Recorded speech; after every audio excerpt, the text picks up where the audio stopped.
Olá, meus amores do sétimo ano, vamos lá iniciar mais uma aula de História, dando continuidade ao capítulo 8, sobre a colonização portuguesa.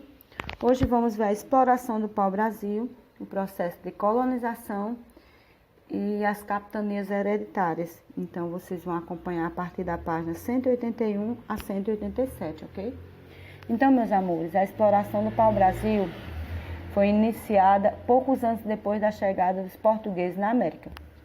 Eles chegaram no Brasil no dia 22 de abril de 1500, quando a expedição de 13 navios, um havia se perdido, liderada por Pedro Álvares Cabral, avistou o Monte Pascoal, na região onde atualmente se encontra Porto Seguro, na Bahia. Então, isso marcou o início da presença portuguesa na América. Apesar de relevante descoberta na ótica dos portugueses, a América portuguesa não teve grande importância em um primeiro momento.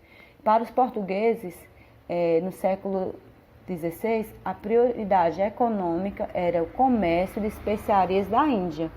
Era uma atividade extremamente lucrativa. Então, isso fez com que a América portuguesa fosse colocada em segundo plano e as iniciativas de exploração foram poucas. A implantação de um processo colonizatório no Brasil ocorreu somente a partir da década de 1530, quando foram implantadas as capitanias hereditárias, que vocês vão ver mais à frente, e a produção de açúcar. Então, essas primeiras décadas dos portugueses no Brasil ficaram conhecidas como período pré-colonial. E a presença tímida dos portugueses, aliada à falta de conhecimento do território, fez com que a principal atividade do país nesse período fosse a exploração do pau-brasil. Então, para prosseguir com o processo de colonização, Portugal recorreu ao sistema de capitanias hereditárias. Esse sistema já havia sido empregado com êxito em suas possessões nos Açores, Madeira e Cabo Verde. Então, ele se baseava na doação de um extenso lote de terra e uma pessoa ilustre influente no reino, geralmente um nobre rico, que passava a ser donatário e ficava encarregado de empreender a colonização da terra recebida, investindo nela seus próprios recursos. Então, os donatários recebiam as terras não como proprietários, não, mas eles eram administradores. Assim, eles possuíam muitos direitos sobre elas, de modo que se tornassem um empreendimento favorável e atrativo aos interesses dos donatários. Então, eles escravizavam os índios, eles podiam vender, fundar povoações, conceder sesmarias, estabelecer e extrair uma parte dos impostos e tributos sobre os produtos e mercadorias que eram produzidas para o consumo interno ou aquelas destinadas à exportação. E tinha também poder para julgar e condenar escravos e homens livres que estivessem nos limites de sua capitania.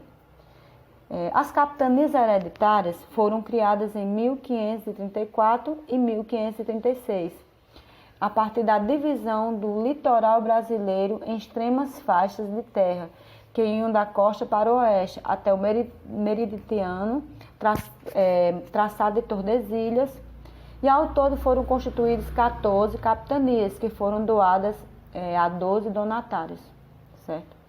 Entretanto, ao contrário do que ocorreu nos Açores, Madeira e Cabo Verde, as capitanias hereditárias no Brasil não alcançaram os recursos esperados, não.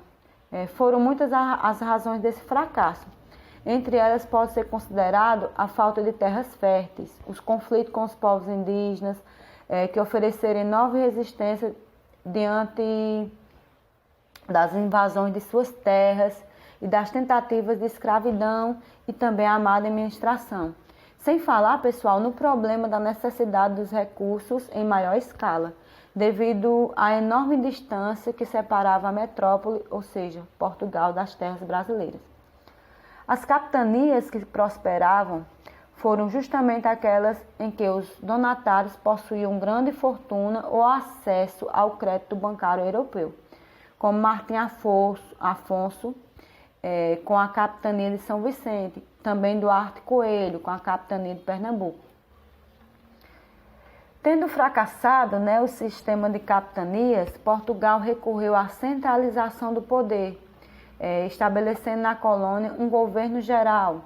O governo geral, porém, não se destinava a substituir as capitanias hereditárias. Seu principal objetivo foi estabelecer uma autoridade central no território colonial, a fim de coordenar a administração das capitanias que estavam funcionando de forma autônoma, quase sempre contrariando os interesses da coroa portuguesa. Então, vocês vão entender melhor o surgimento dos governantes. Em 17 de dezembro de 1548, o rei assinou um regimento que estipulava orientações gerais necessárias para o estabelecimento do governo geral nos territórios brasileiros, né?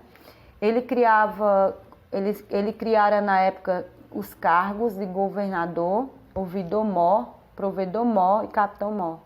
Então, o primeiro governador, geral do Brasil foi Tomé de Souza, que estabeleceu na Bahia e exerceu seu mandato entre 1549 a 1553. Então, seus sucessores, após Tomé de Souza, veio Duarte da Costa, no período de 1553 a 1558, depois Mendes Sá, entre 1558 a 1572. Então, os governadores gerais asseguraram a ocupação e povoamento das terras brasileiras, estimulando a criação das primeiras cidades, o estabelecimento de instituições religiosas, a criação dos primeiros colégios e um incremento das atividades econômicas, principalmente, pessoal, aquelas atividades voltadas para a agricultura e pecuária. O estabelecimento do governo geral em território brasileiro permitiu criar as condições mínimas necessárias para levar o empreendimento colonial nos séculos seguintes. Isso iria gerar importantes transformações políticas, sociais e econômicas na colônia. Então, como esse assunto é muito extenso, eu peço que vocês releiam novamente o contexto. Posteriormente, vocês resolvam as atividades do livro da página 158 até a página 190. Né? Qualquer dúvida, podem pesquisar em outras fontes. Esse assunto é tão rico, vocês precisam ter esse conhecimento mais amplo, né? Então, releiam. Qualquer dúvida também pode me procurar. Assim que vocês solucionar essa atividade, vocês me enviem foto. Então, na próxima aula eu estarei dando continuidade, certo? E eu desejo que vocês tenham realmente um entendimento dessa disciplina, certo? Para a gente dar início ao capítulo 9. Um beijo e até a próxima aula.